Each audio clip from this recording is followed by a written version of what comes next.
उत्तराखंड में सुजीत विकास और हिमाचल में विमल नेगी। जब तंत्र ईमानदारी को घेरता है तब भाजपा और कांग्रेस की सत्ता का कॉमन चेहरा दिखता है और विभाग, ठेकेदार और सत्ता हांकने वालों का गंदा खेल उजागर होता है और परत दर परत खुलती है पॉल्यूटेड पॉलिसीज की सियासी साजिश। नमस्कार, मैं आपका डॉक्टर विजय शुक्ल।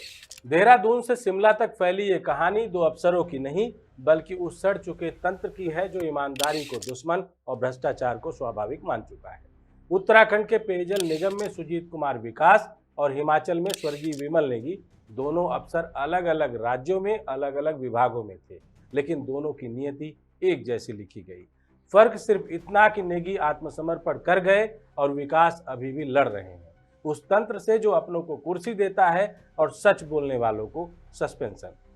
सुजीत कुमार विकास, जो उत्तराखंड पेयजल निगम में एक अनुभवी टेक्नोक्रेट और ईमानदार इंजीनियर माने जाते हैं, को हाल ही में बिना ठोस जांच, बिना चार्जशीट, बिना सुनवाई सीधे निलंबित कर दिया गया।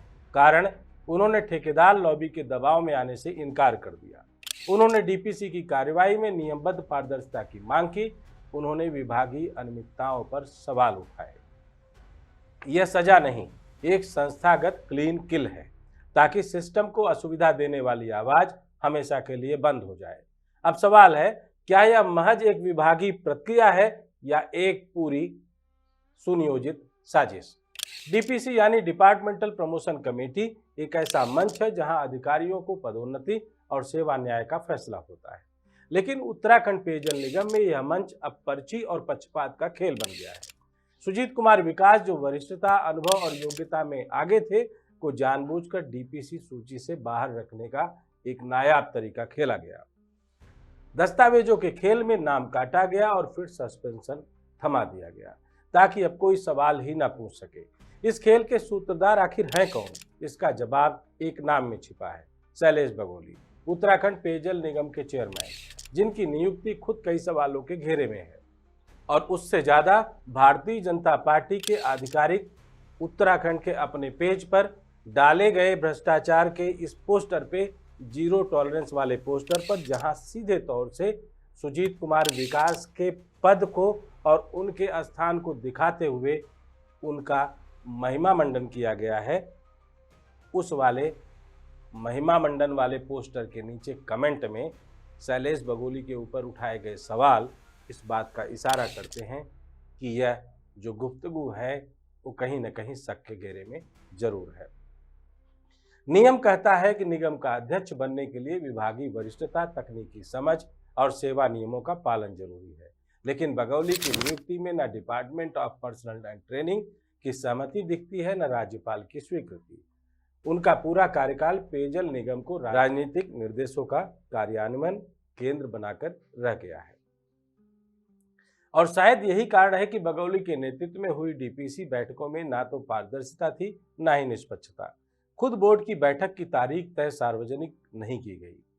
आरटीआई लगाने पर भी जवाब नहीं मिलता। इनके अपने वेबसाइट और पोर्टल पर तो राम भरोसे सारी कार्रवाई चल रही है। यह वही तंत्र है जहां सत्ताधारी अफसर अपने चहेतों को कुर्सी दिलाने के लिए बोर्ड की बैठक भी इन हाउस सिलेक्शन ड्रामा में बदल देते हैं। हिमाचल के विमल नेगी को भी इसी तरह सिस्टम ने तोड़ा था।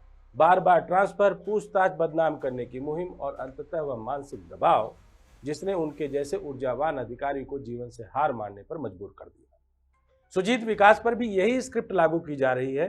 कोई डिपार्टमेंटल चार्ज नहीं, फिर भी पब्लिक पोस्टर, कोई ठोस आरोप नहीं, फिर भी मानसिक उत्पीड़न, और आधार है एक पर्ची उस ठेकेदार के करीबी की जो खुद पेटी कॉन्ट्रैक्टर के रूप में काम करता है और जिसके ठेके को रोकने पर, यानी उसके कागज पर अपनी दस्तखत वाली स्याही न करने पर, इनको पहले पेयजल विभाग से चलता कर दिया गया था स्वजल विभाग में, और बाद में कोर्ट के आदेश के बाद इनको उसी विभाग में भेजा गया।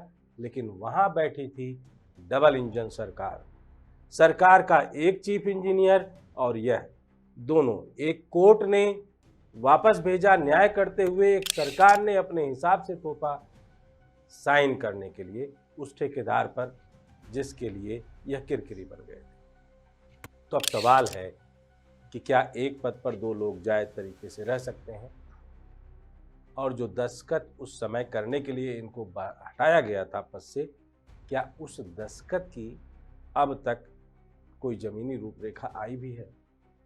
क्या उस टेंडर की टाइम लिमिट और उसका अपना पूरा खेल, या उस पैसे के केंद्र सरकार से राज्य सरकार तक जाने की पूरी व्यवस्था का मखौल तो नहीं उड़ा रहा है पूरा तंत्र?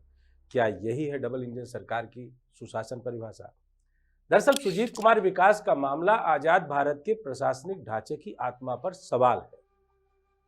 क्या सच्चे अफसर अब राजनीतिक सुविधा के लिए रास्ते से हटते ही दंडित कर दिए जाएंगे? क्या डीपीसी अब पक्षपातिक चयन बोर्ड बन चुका है, जहां ट्रांसफर पोस्टिंग से लेकर प्रमोशन तक सब चुपचाप ऊपर से तय हो जाता है?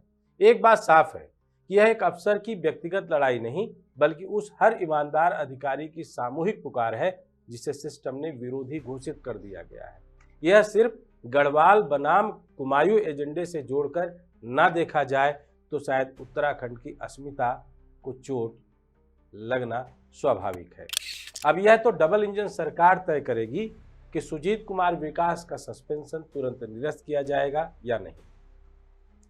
डीपीसी की पूरी भूमिका को न्यायिक निरीक्षण में पुनः संचालित किया जाएगा या नहीं। शैलेश बगोली की नियुक्ति की वैधता की जांच की जाएगी, या यह पब्लिक प्लेटफॉर्म पर बताया जाएगा कि वैध नियुक्ति कैसे है, और अगर नियुक्ति ही अवैध है तो फैसला वैध कैसे? बोर्ड की बैठकें सार्वजनिक की जाएंगी क्या, और सभी फैसलों का श्वेत पत्र जारी होगा क्या? अब सवाल यह है कि इस यक्ष प्रश्न का जवाब कौन देगा कि आखिर कैसे भाजपा उत्तराखंड के ऑफिशियल पेज पर पद का पोस्टर बनाकर जांच से पहले सस्पेंशन और उसका इतना बड़ा प्रचार करने का सियासी खेल खेला गया है? क्या जानबूझकर यह खेल सुजीत कुमार विकास की आधिकारिक छवि को धूमिल करने और उनकी निजी मर्यादा का मर्दन करने का सधा हुआ पहले से तय साजिशाना खेला है? क्योंकि अगर आज सुजीत कुमार विकास को चुप करा दिया गया तो कल हर ईमानदार अफसर तंत्र से हार मान लेगा, और तब देश में भ्रष्टाचार नीति बन जाएगा और सच एक खामोश आत्महत्या। जय हिंद, जय भारत।